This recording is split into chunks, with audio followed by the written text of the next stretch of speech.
모두 일어나셔서 하나님을 예배하며 찬양합시다.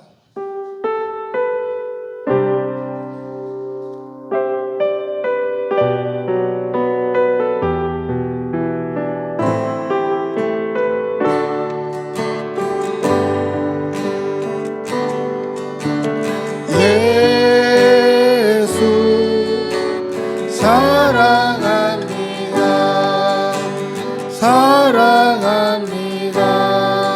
온 마음 다하여 오직 주님 한 분만 간절히 원합니다. 예수 사랑합니다. 예수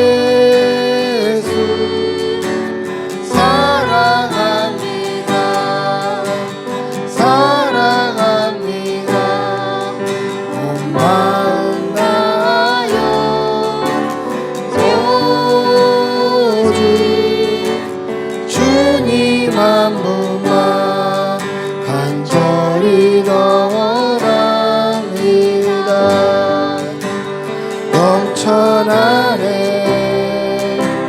넘쳐나네 주를 향한 내 속의 갈망이 주님께로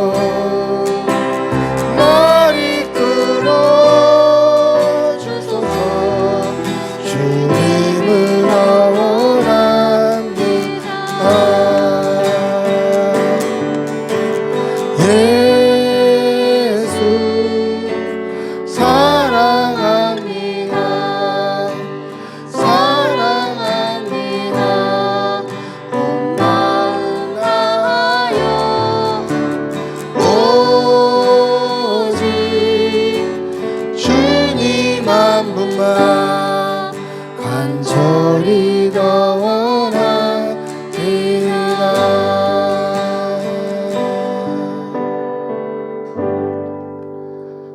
나는 전능하신 아버지 하나님 천지의 창조주를 믿습니다.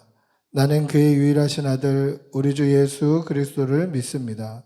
그는 성령으로 잉태되어 동정녀 마리아에게서 나시고 본디오 빌라도에게 고난을 받아 십자가에 못 박혀 죽으시고 장사된 지 사흘 만에 죽은 자 가운데서 다시 살아나셨으며 하늘에 오르시어 전능하신 아버지 하나님 우편에 앉아 계시다가 거기로부터 살아있는 자와 죽은 자를 심판하러 오십니다.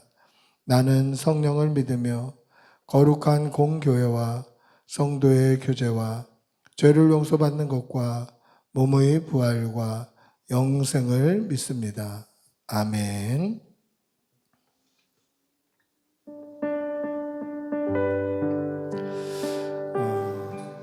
자리에 앉으시겠습니다.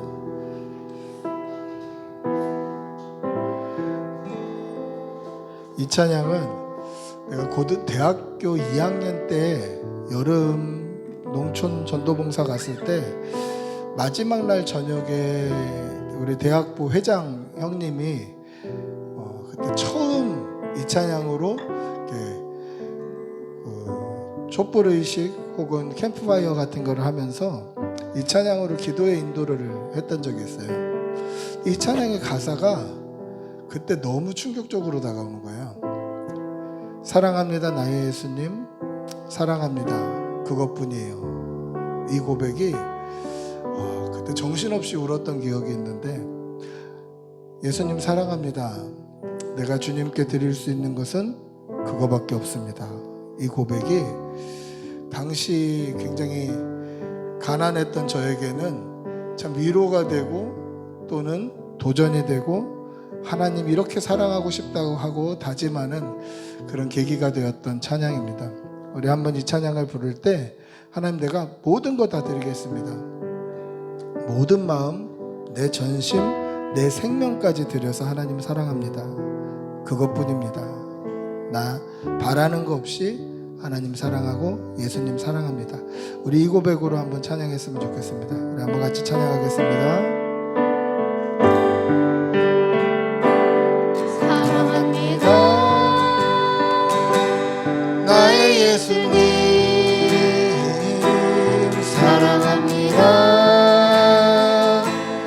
아주 많이요. 사랑합니다 나의 예수님. 사랑합니다. 그것뿐. 우리 한 번 더 고백합시다. 사랑합니다. 사랑합니다 나의 예수님. 나의 예수님. 사랑합니다 아주 많이요. 사랑합니다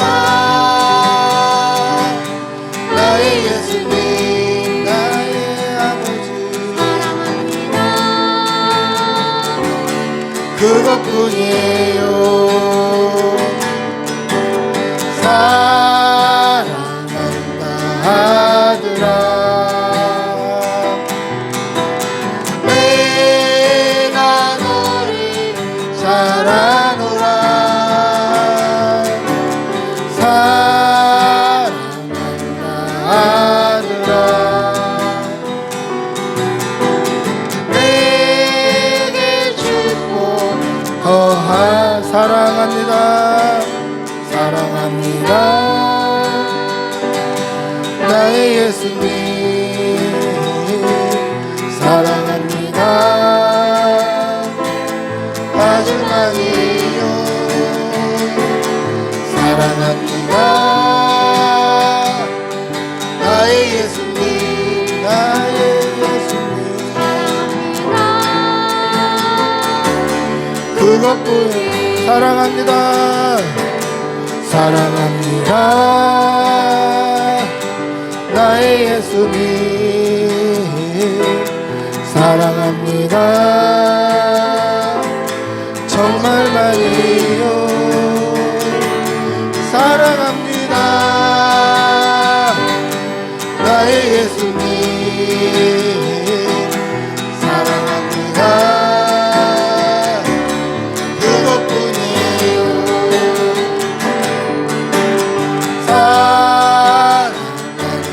아들아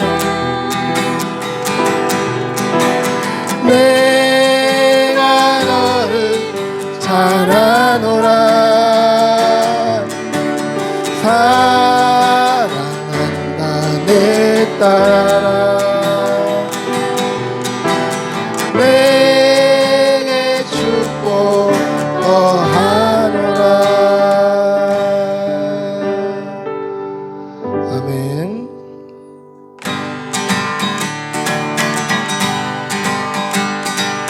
저 하늘에는 눈물이 없네. 거기는 슬픔도 없네. 저 하늘에는 눈물이 없네. 거기는 승리만 있네. 고통은 모두 다 사라져버리고 영광만 가득하겠네. 우리의 주 영원한 기쁨. 우리 박수 치면서 합시다. 저 하늘에는 눈물이 없네. 거기는 기쁨 넘치네. 저 하늘에는 눈물이 없네. 거기는 찬송 넘치네.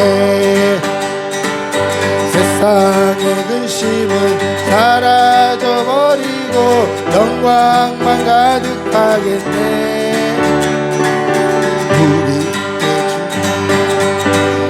우리의 주 영원한 기쁨 넘치네. 저 하늘에는 눈물이 없네. 거기는 즐거움 있네. 저 하늘에는 눈물이 없네. 거기는 사랑 넘치네. 인간의 욕심은 사라져버리고 영광만 가득하겠네. 우리 주와 함께 있을 때 영원한 기쁨 넘치네. 저 하늘에는 눈물이 없네. 거기 거기는 즐거운 인내 저 하늘에는 눈물이 없네 거기는 사랑 넘치네 인간의 욕심은 사라져버리고 영광만 가득하겠네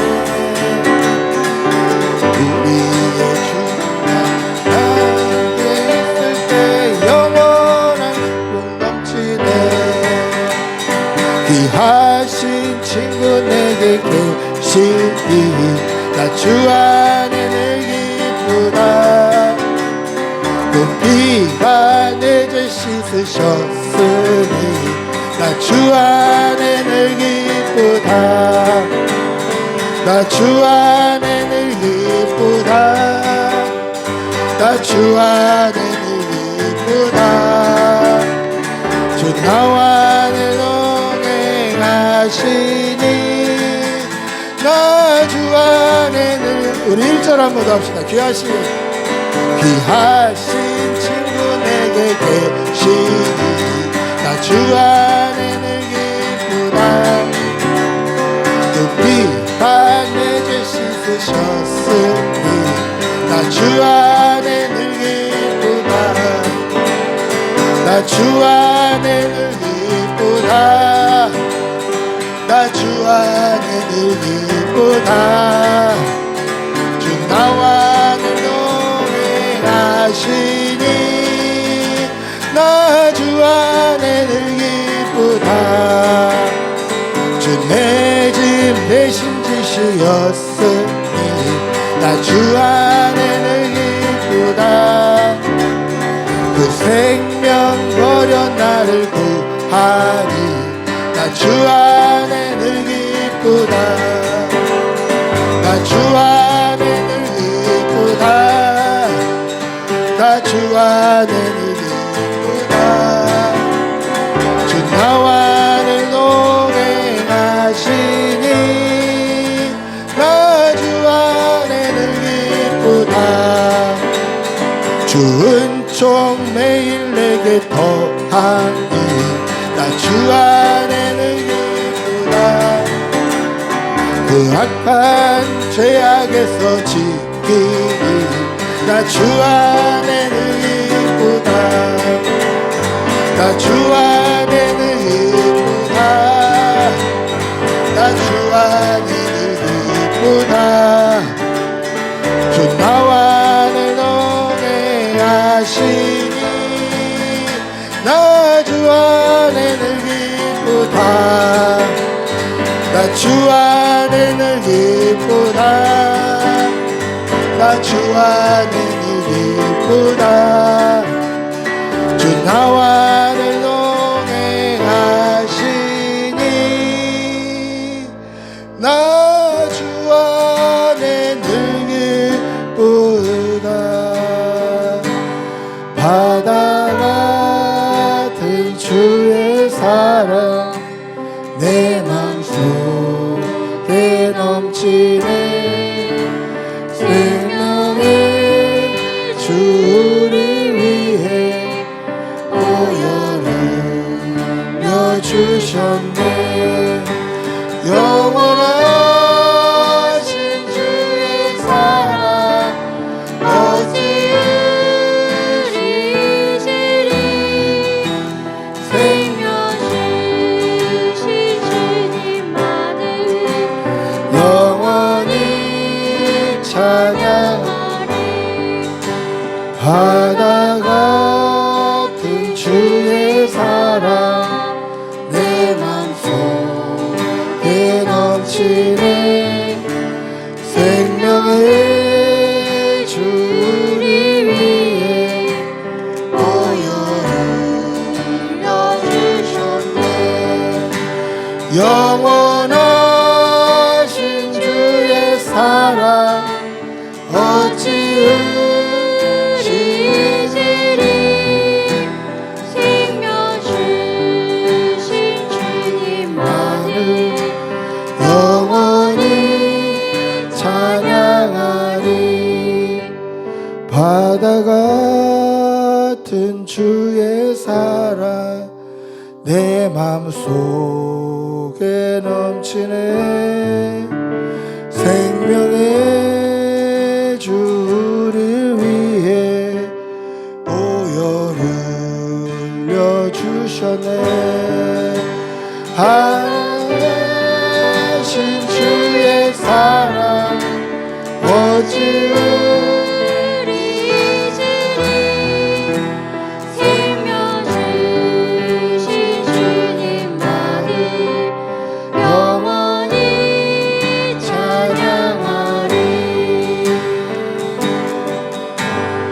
주님과 같이 내 마음 만지는 분은 없네 오랜 세월 찾아 난 알았네 내겐 주밖에 주님과 같이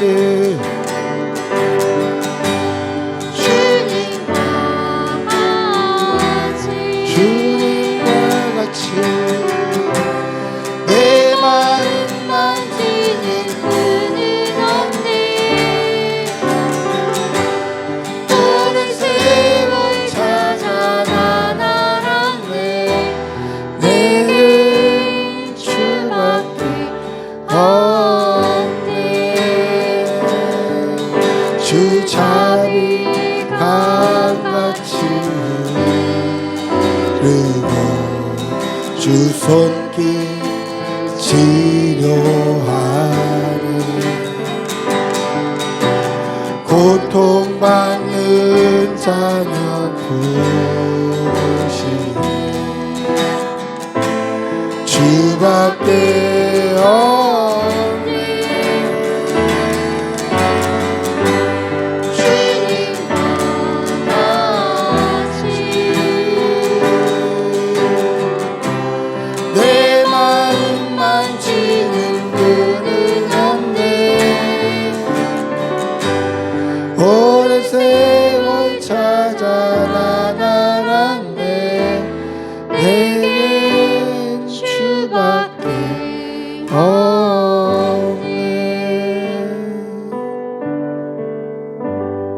우리 이 시간 한 주간 하나님과 나만이 아는 죄를 생각하며 묵묵히 참회의 기도를 드리겠습니다.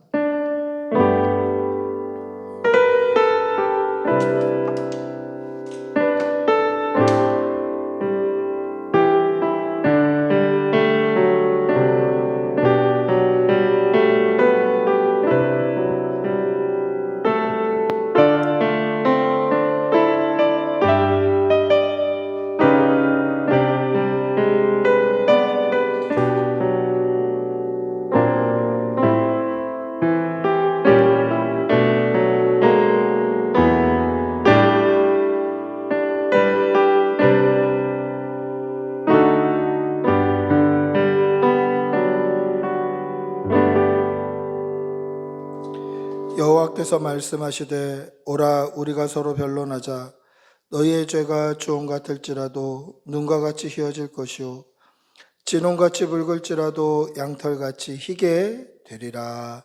아멘. 사랑이 무한하신 아버지 하나님, 한 주간 우리가 이 모양 저 모양으로 살아가다가 이렇게 주일에 주의 전에 나와 예배드리게 하시는 애 감사합니다. 우리의 예배를 기쁘게 받아주시고 예배드리는 심령 하나하나가 우리의 전심을 하나님 앞에 내어드리며 우리의 생명까지도 거룩한 산제사 제물로 하나님께 올려드리는 살아있는 예배, 귀한 예배 되게 하여 주시고 하나님 앞에 우리의 몸과 마음을 올려드리오니 하나님께서 즐겁게 흠양하시고 하나님의 기쁨이 되는 예배 되게 하여 주시옵소서. 이번 한 주간은 설 명절 연휴로 보내게 됩니다. 오가는 발걸음 안전하게 지켜주시고 사랑하는 우리 교우들 하나님께서 은혜 주시어서 우상 숭배의 유혹이나 미혹에 빠지지 않도록 지켜주시고 그로 말미암아 신앙을 지키다가 오는 어려움이나 또한 가정에 불화가 없도록 하나님께서 늘 보호하여 주시옵소서. 사랑하는 교우들 오가는 한 발걸음 늘 하나님께서 보호하시고 지키시고 눈동자와 같이 굽어 살펴주시어서 어디를 가든지 무엇을 하든지 하나님 앞에 서 있는 것처럼 믿음의 삶을 살아낼 수 있도록 인도하여 주시옵소서.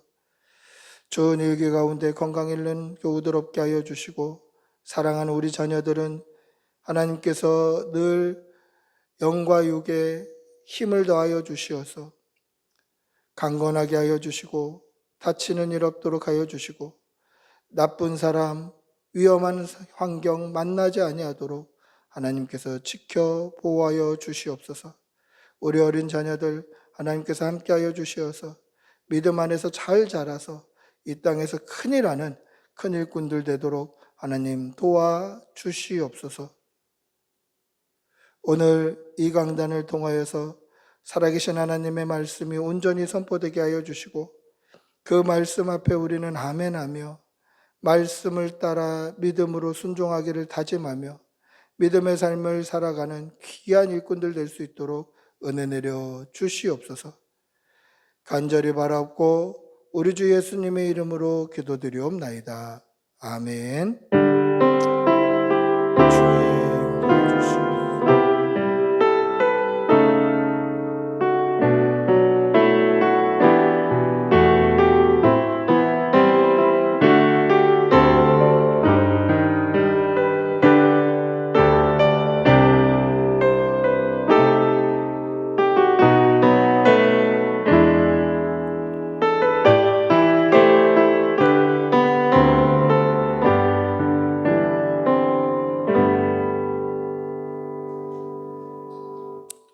찬송가 246장 드리면서 준비하신 예물 하나님께 올려드리겠습니다.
사랑의 아버지 하나님, 오늘도 좋은 날 주셔서 감사합니다. 하나님께 받은 은혜가 너무도 크고 많고 감사의 제목이 많아 주의 전에 나올 때 빈손으로 나오지 않고 여러 가지 모양으로 물질 올려드립니다.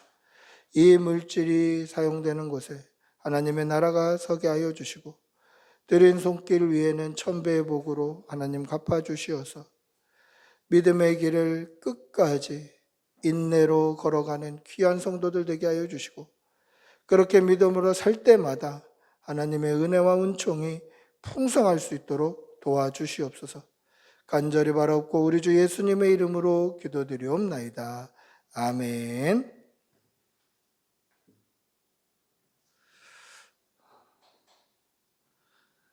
광고하겠습니다. 자세한 광고는 주보를 참조해 주시면 되겠습니다. 오늘 꿈꾸는 교회 나오신 여러분들 주님의 이름으로 환영하고 축복합니다. 앞뒤 좌우로 한번 인사하시겠습니다. 환영합니다. 사랑합니다. 오늘부터 이제 설 연휴 주간에 수요일까지는 새벽 묵상과 수요 예배는 없습니다. 수요 기도회는 없으니까 자유롭게 예배하시고 또 그렇게 묵상하시고 하시면 되겠습니다. 그래서 새벽 묵상은 목요일부터 다시 올라옵니다. 착오 없으시기를 바랍니다. 자세한 광고는 주보를 참조해 주시면 되겠습니다. 22일 주일 다음 주일입니다. 온 가족 전도 있습니다. 기도하고 준비해 주시면 되겠습니다. 3월 첫 주 목요일 금요일 제가 고신 총회 교회 상생 세미나로 경주에 출타합니다. 위에서 기도해 주시면 되겠습니다. 하나님의 말씀 함께 보시겠습니다. 디모데후서 4장 6절에서 8절입니다.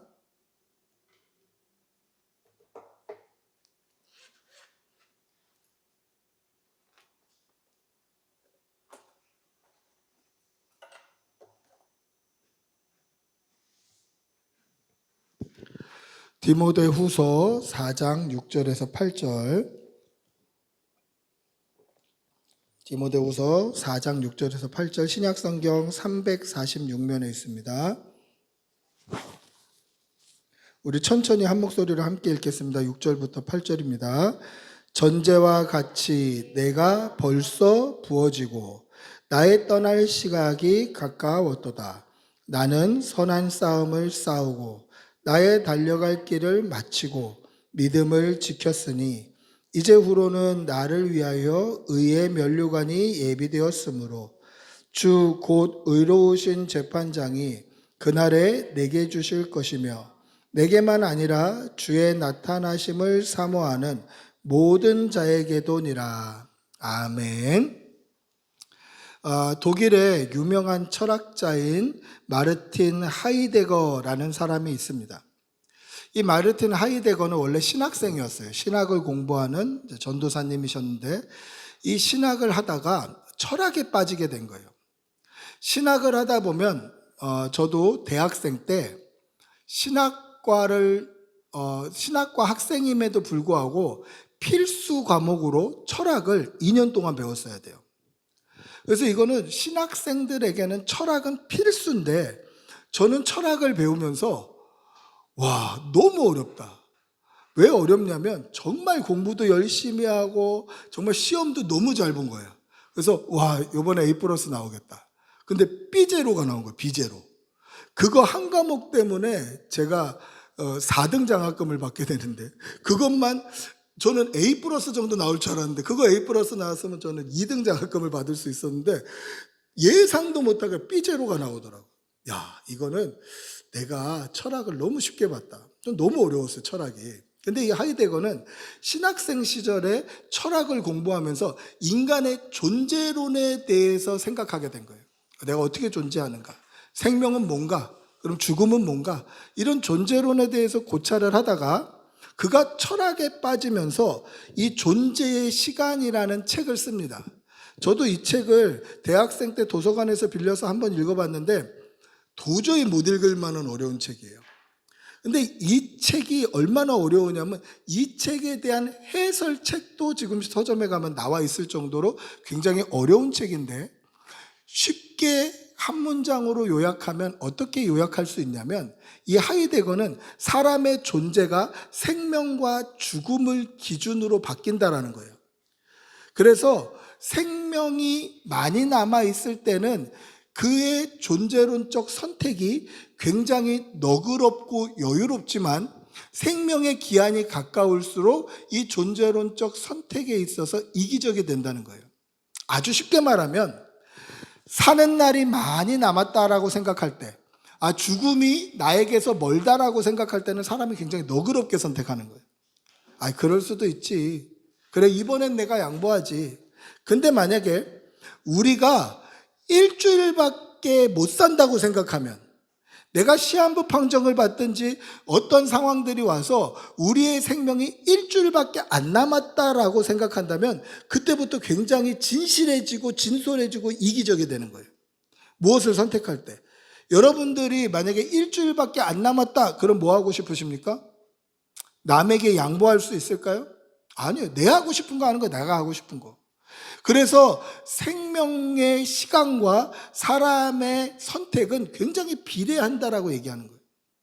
만약에 내가 일주일밖에 안 남았다. 난 뭐 하고 싶지? 그러면 막 놀고 싶다. 아니면 맛있는 거 먹고 싶다. 이렇게 나 위주로 가는 거예요. 여러분들에게 일주일의 시간밖에 남지 않았으면 여러분들 뭐 하고 싶으십니까? 그 선택의 기준에 혹시 다른 사람에 대한 배려가 있나요? 아니에요. 나의 나. 나를 위해 사는 거예요. 그런데 오늘 바울 사도는 이 마지막 시간을 보내면서 이 마지막 남은 시간을 하나님께 쏟아부어요. 이게 성도의 자세고 우리가 도전받고 닮아가야 될 그리스도인의 자세다라는 것이죠. 마지막 시간, 얼마 남지 않은 시간을 나를 위해서 이기적으로 사용하는 것이 아니라 이 마지막 남은 시간 한 방울까지도 하나님께 올려드리는 믿음의 성도들이 되시기를 축복하고 기도합니다. 할렐루야. 오늘 본문에서 바울 사도는 뭐라고 얘기합니까? 전제와 같이 내가 벌써 부어지고 나의 떠날 시각이 가까이 왔다라고 얘기를 합니다. 이 전제라는 것은 뭐냐면 하나님 앞에 부어드리는 제사예요. 포도주나 향기로운 기름을 하나님 앞에 부어드려요. 그래서 전제라는 단어가 성경 역사상 제일 처음 나왔던 게 언제냐면 야곱이 형을 피해서 도망가다가 돌베개를 베고 자다가 하나님을 만나고 그 베개 비었던 돌베개에 자기가 가지고 있었던 전 재산과 같은 올리브 기름을 부어드리는 거예요. 그래서 거기를 하나님의 전으로 삼은 거예요. 이게 전제예요. 그런데 이 전제가 일상적으로 매일 드려질 때가 있었는데 그게 언제냐? 출애굽기 때 매일 백성들을 위해서 번제를 드리라고 이야기하면서 그 번제의 마지막이 전제였어요. 무슨 얘기냐면 백성들이 정결하고 거룩해지도록 제물을 하나님께서 숯불에 올려서 각을 떠서 피를 버리고 그 모든 정강이와 내장까지 이 불 위에 제물을 올려서 완전히 태워드리는 게 전제예요. 그래서 원래 내가 죽어야 되는데 저 제물이 대신 죽고 저 제물이 대신 죽음으로 말미암아 내 죄가 깨끗이 사함을 받았다라는 게 번제인데 이 번제 숯불 위에 고기가 올라가서 그 고기가 완전히 탈 때까지 태워드리는 이 번제의 마지막이 전제인 거예요. 거기에 기름이나 아니면 향기로운 포도주를 부는 거예요. 여러분들 숯불 위에 고기가 올라가서 불 탈 때 액체를 한번 뿌려본 적이 있나요? 우리 교회 앞에 명륜진사갈비라고 있는데 그 명륜진사갈비의 테이블을 보시면 이 테이블마다 소방수라는 게 있어요. 소방수. 이게 뭐 소스 액처럼 이렇게 있는데 소방수라고 되어 있어요. 먹지 마십시오 적혀 있어요.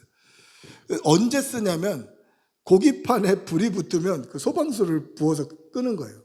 소방수 부어서 끄세요. 그렇게 얘기를 해줘요. 그래서 제가 고기 먹다가 불 붙었을 때 소방수를 부어서 껐더니 흰 연기가 확 올라가는 거예요. 어떤 생각이 들었냐면 여기다 물 부으면 안 되겠구나 이 생각이 드는 거예요. 소방수 부으면 안 되겠다. 있어도 쓰면 안 된다. 이런 생각이 들 정도로 흰 연기가 올라가는 거예요. 생각해 보세요. 번제로 하나님 앞에 제물을 완전히 태워드렸습니다. 그러면 고기를 굽는 숯불 위에 고기가 구워지는 아주 좋은 냄새가 식욕을 막 당기는 그런 냄새가 나겠죠. 거기에 마지막으로 향기로운 기름이나 향기로운 포도주를 부으면 그게 칙 소리가 나면서 하얀 연기가 하나님 앞에 올려 들어가는 거예요. 그 좋았던 고기 냄새에다가 플러스 향기로운 향이 같이 올라가는 거예요. 그래서 그것을 하나님이 흠향, 이렇게 기분 좋게 마시시는 거예요. 그래서 완전히 제사의 마지막으로 마지막 한 방울까지도 마지막 연기 하나까지도 하나님께 그대로 올려드리는 게 전제예요. 그러면 보세요. 전제는 하나님 앞에 드리는 제사의 마지막이라는 거예요. 마지막. 근데 그 마지막 한 방울까지도 이미 바울 사도는 이미 내가 전제와 같이 벌써 부어졌다라는 거예요.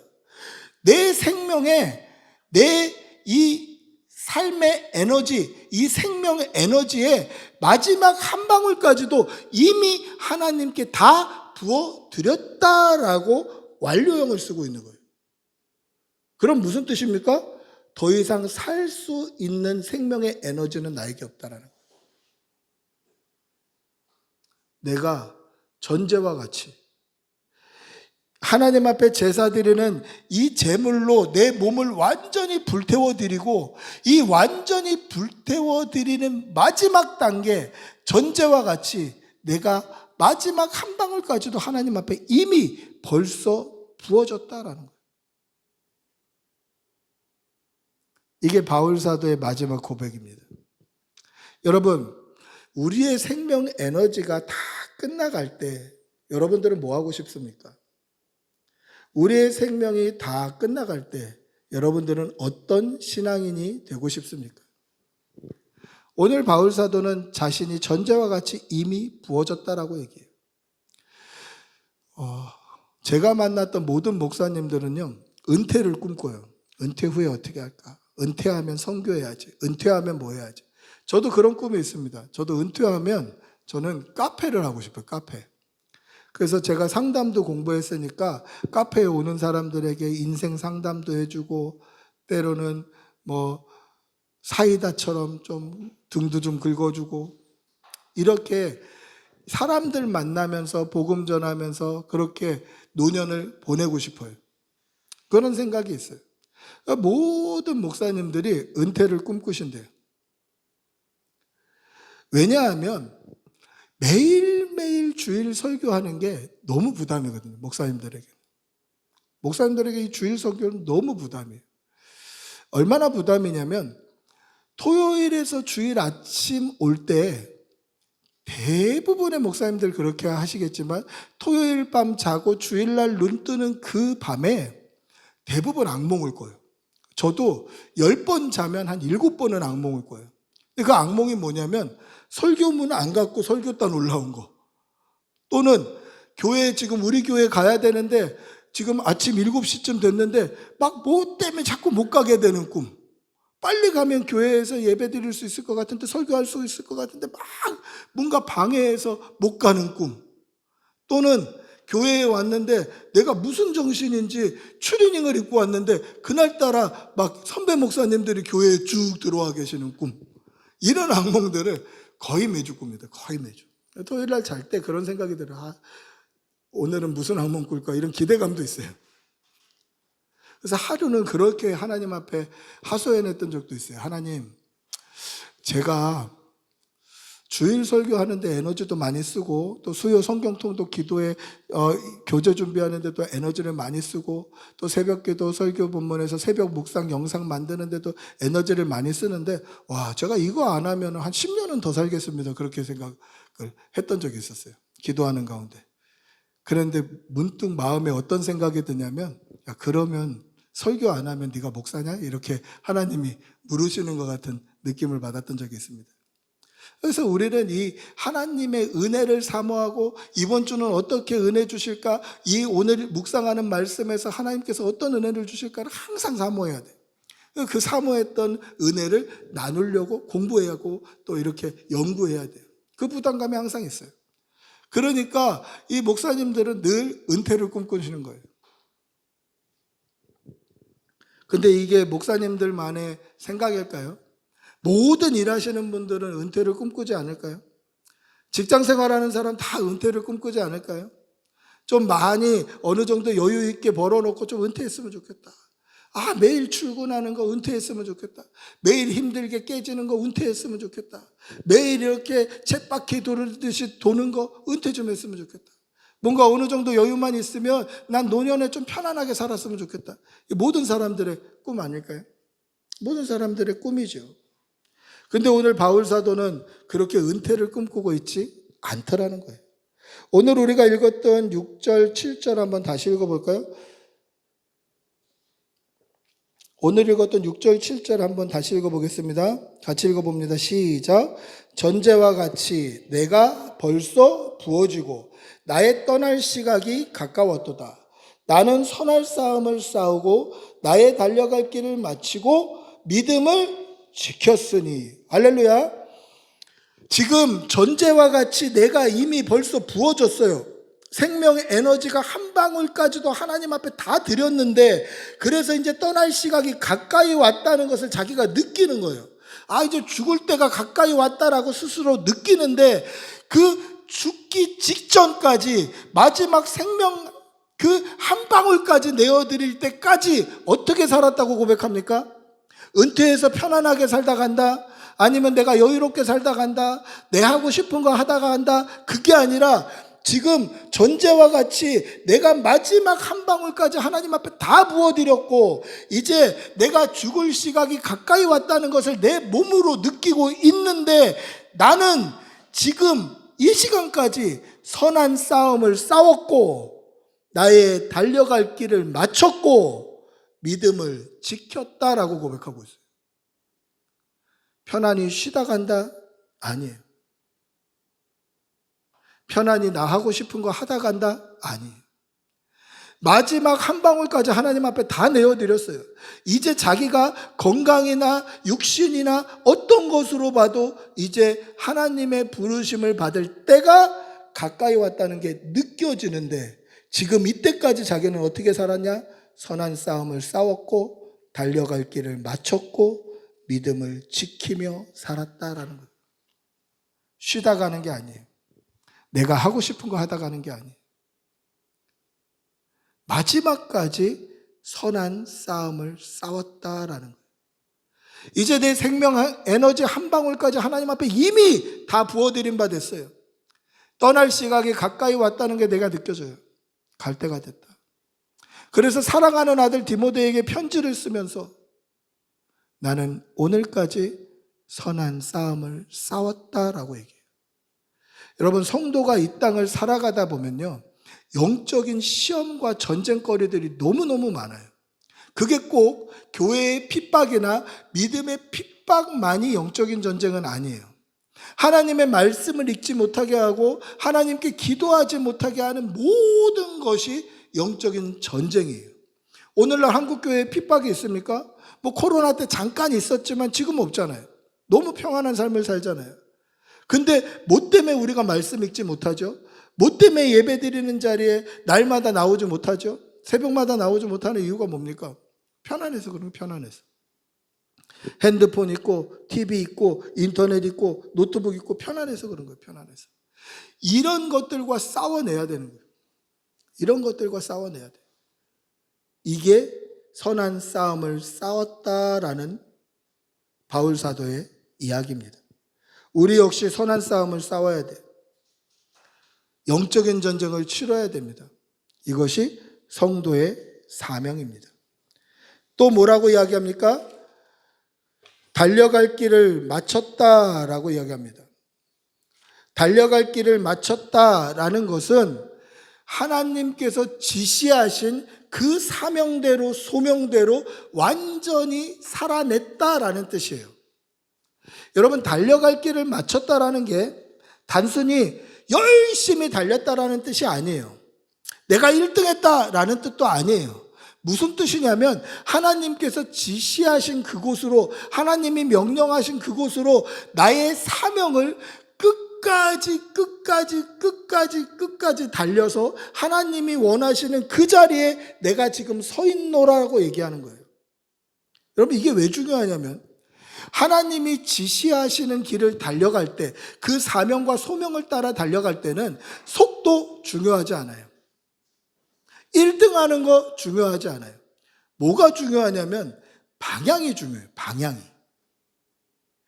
제가 그런 글을 읽은 적이 있었는데, 그 개미들이, 저 요즘에 개미 볼 일이 별로 없어요. 무슨 이렇게 산에 간 적도 없고, 뭐 이렇게 예전에는 개미가 막 뭐 집에도 들어오고 막 이래갖고, 어렸을 때는 개미 갖고 놀고 하는 게 나름대로 취미 중에 하나였었는데, 요즘은 개미 볼 일이 없는데, 개미가 가끔 제자리를 뺑뺑 도는 이렇게 굴레 형식, 뭐 수레바퀴 형식으로 삥삥 도는 모습을 드러낼 때 굉장히 위험한 신호라는 거예요.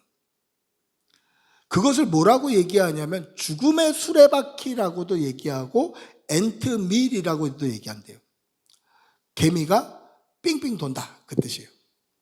근데 그 삥삥 도는 개미들은 대부분 싸움에 나가는 이 전투병과에 있는 개미들이 그렇게 한대요. 이 개미들은 눈이 거의 안 보인대요.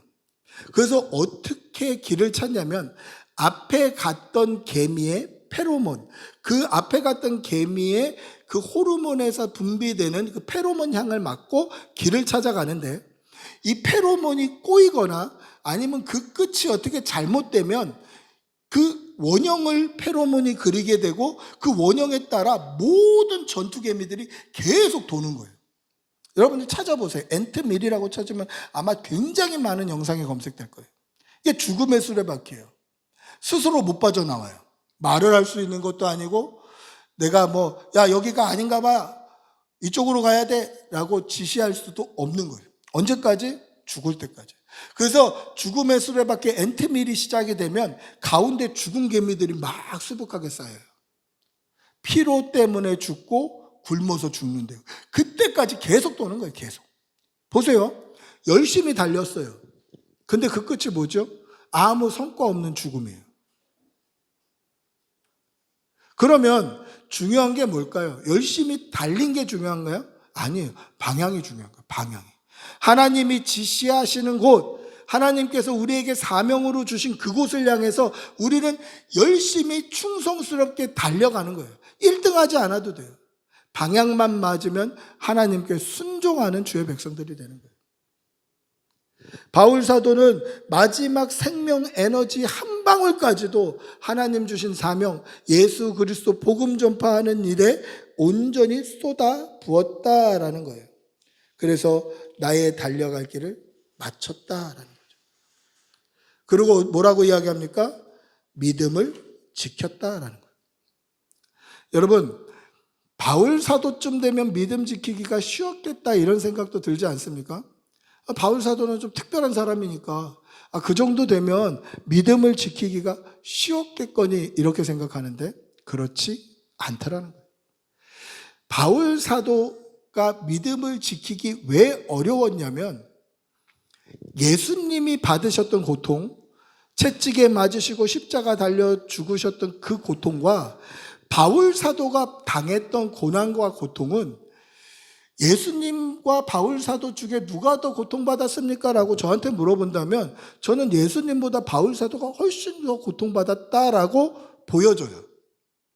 왜냐하면 바울 사도가 고린도 후서 11장에 자기가 받았던 고난과 고통을 나열하는데 이렇게 얘기합니다. 내가 수고를 넘치도록 하고 옥에 갇히기도 더 많이 하고 매도 수없이 맞고 여러 번 죽을 뻔하였으니 유대인에게는 40에 하나 감한 매를 5번 맞았으며, 이게 무슨 뜻이냐면 율법에 형제를 때릴 때 40대 이상은 때리지 말라고 법으로 정해놨어요. 왜냐하면 형제를 때릴 때 40대 이상 때리는 것은 형제를 형제로 여기지 않는 비인간적이고 비인격적인 행위니 적어도 뭔가 잘못해갖고 맞아야 돼도 40대까지는 때리지 말자라는 걸 율법으로 정해놨는데 유대인들이 이 율법을 지켰어요. 어떻게 지켰냐면 39대까지 때리고 쉬었다가 사람 바꿔서 다른 사람이 또 39대 때리는 거예요. 이렇게 5번을 맞았다는 거예요. 총 250, 거의 뭐 200대 이상 맞은 거예요. 200대 가까이 맞은 거예요. 그러니까 40에 하나 감한매를 5번 맞았다라는 게 뭐 39대 맞고 나중에 또 맞고 이게 아니라 율법에 한 사람이 그 형제를 40대 이상 때리지 말라고 그랬으니까 5명이 줄 서갖고 39대 때리고 교체하고 39대 때리고 이렇게 해서 거의 200대 가까이 맞은 거예요. 엉덩이가 막 남아나질 않겠죠. 그리고 3번 태장으로 맞고 1번 돌로 맞고 3번 파선하는데 1주야를 기품에서 지냈으며 여러 번 여행의 위험과 강의 위험과 강도의 위험과 동족의 위험과 이방인의 위험과 시내의 위험과 광야의 위험과 바다의 위험과 거짓 형제 중에 위험을 당하고 또 수고하며 애쓰고 여러 번 자지 못했고 줄이고 목마르고 여러 번 굶고 춥고 헐벗었다고 얘기해요. 바울 사도가 사역하는 내내 이런 고통을 당했단 말이에요. 예수님은 하루였잖아요. 하루. 물론 십자가에 달려 돌아가시긴 했지만 하루였어요. 하루. 그런데 바울 사도는 복음 들고 사역하는 내내 이런 고통을 당했다는 거예요. 누구보다 적게 고난받았다고 할 수가 없죠. 바울 사도도 자기가 여태까지 다른 사람들보다 훨씬 더 고난받았다라고 얘기해요. 뭐라고 얘기합니까? 더 많이 하고 그렇게 돼 있어요. 더 많이 하고. 비교를 하고 있는 거예요. 비교의 대상이 없는데 바울 사도가 나는 더 많이 고난받았다는 거예요. 그 비교의 대상이 누굽니까? 지금 이 글을 읽는 너희들, 믿는다고 하는 성도들, 복음으로 살고 있는 사도들, 그들보다 비교했을 때 나는 그들보다 더 많이 옥에도 갇혔고 고난을 받았다는 거예요. 비교할 수가 없다는 거예요. 믿음을 지키기 쉬웠을까요? 요즘에 여러분들에게 이 시대 가운데 핍박이 있다면 예수 믿는 것 때문에 복음 전하는 것 때문에 제가 목사라서 설교하는 것 때문에 제가 39대 40에 하나 감한매를 5번 맞는다면 옥에 갇힌다면 소위 자기중심적인 이 시대 MZ 시대에 복음 때문에 고난받으라고 한다면 맞으라고 한다면 돌에 갇히라 옥에 갇히라고 한다면 누가 예수 믿겠냐는 거죠. 그럼에도 불구하고 바울 사도는 믿음을 지켰다라는 거예요. 그럼 어떻게 믿음을 지킬 수 있었을까? 이 쉽지 않은 이 일을 바울 사도는 어떻게 할 수가 있었을까? 선한 싸움을 싸우고 나의 달려갈 길을 마치고 믿음을 지켰던 이유가 뭘까? 8절 한번 읽어보겠습니다. 8절 같이 읽어봅니다. 시작. 이제 후로는 나를 위하여 의의 면류관이 예비되었으므로 주 곧 의로우신 재판장이 그날에 내게 주실 것이요 내게만 아니라 주의 나타나심을 사모하는 모든 자에게도니라. 할렐루야. 뭐 때문에 이런 믿음을 지켰습니까? 마지막 생명 에너지 한 방울까지도 하나님 앞에 이미 다 쏟아냈고 이제 내가 죽을 날이 하나님 앞에 갈 날이 가까이 왔다는 게 느껴지는데 그럼에도 불구하고 내가 마지막에는 편하게 살았다. 내가 마지막에는 나 하고 싶은 거 했다. 내가 마지막에는 쉬다 간다. 그 이야기가 아니라 이 마지막 생명 에너지 한 방울까지 다 쏟아버리도록 바울 사도가 했던 것이 무엇입니까? 선한 싸움을 싸웠고 달려갈 길을 마쳤고 믿음을 지키며 살았다는 거예요. 그 이유가 뭐냐? 의의 면류관이 예비되어 있기 때문에. 근데 이 의의 면류관은 1등한 사람만 주는 게 아니라 잘 뛴 사람만 주는 게 아니라 모든 믿는 자들에게 주는 것인데 주 곧 의로우신 재판장이 주는 거예요. 경기에서 심판이 주는 게 아니에요. 조직위원회에서 주는 게 아니에요. 재판장이 주는 거예요. 심판대 앞에 섰을 때 그 심판대 앞에 섰을 때 마지막 한 방울까지 믿음으로 살았던 사람에게 주는 것인데 이것을 바울 사도가 사모하고 있다는 거예요. 이게 지금 이미 예비되었다는 거예요. 내가 믿음을 지켰으므로 이 의의 면류관이 지금 준비되어 있다는 거예요.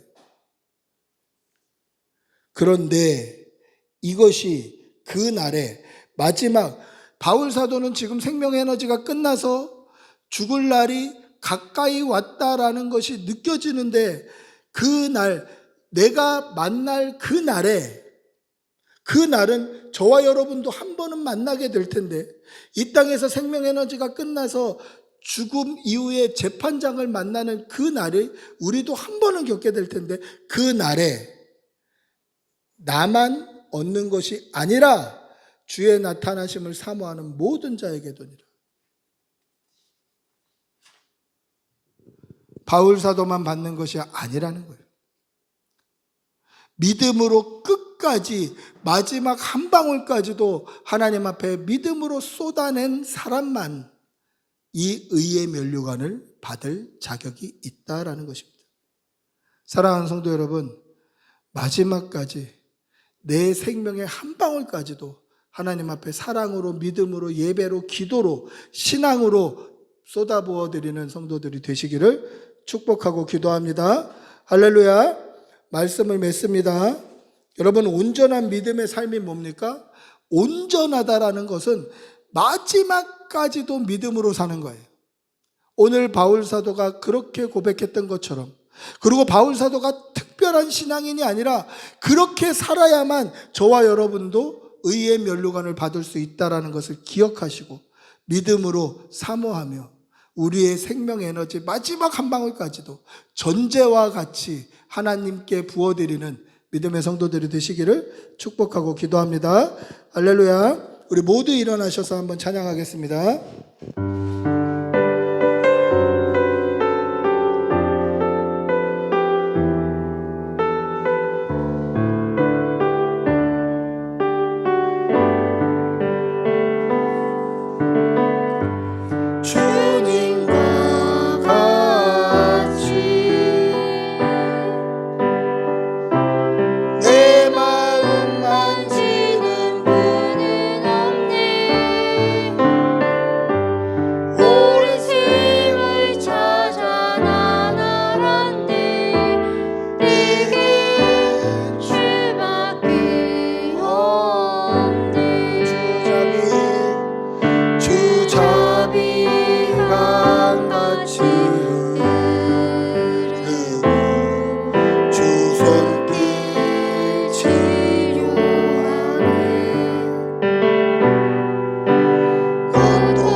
한번 기도하겠습니다. 같이 기도할 때, 하나님, 내가 마지막까지, 내 생명이 끝날 때까지, 마지막 이 생명 한 방울까지도 하나님 사랑하고 선한 싸움을 싸우고 사명을 향해 달려가는 믿음의 삶을 위하여 쏟아붓게 하여 주시옵소서.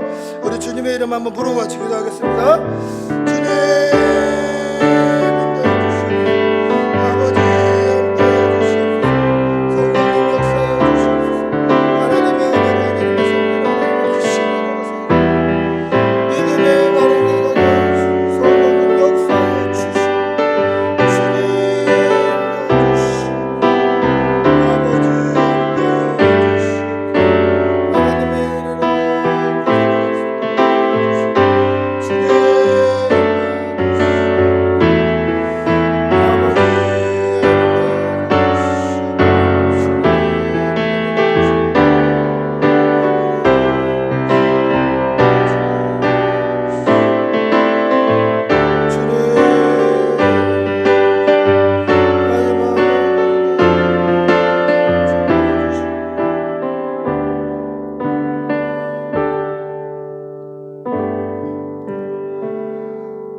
우리 주 예수님의 은혜와 하나님의 사랑과 성령의 교통하심이 마지막 한 방울까지 우리의 생명 에너지를 우리 주님 사랑하며 믿음으로 쏟는데 다 사용되기를 소원하는 여기 모인 모든 주의 백성들과 그들의 일터와 직장과 사업장과 가족들과 자녀들 위해 지금부터 영원히 함께 있을지어다. 아멘.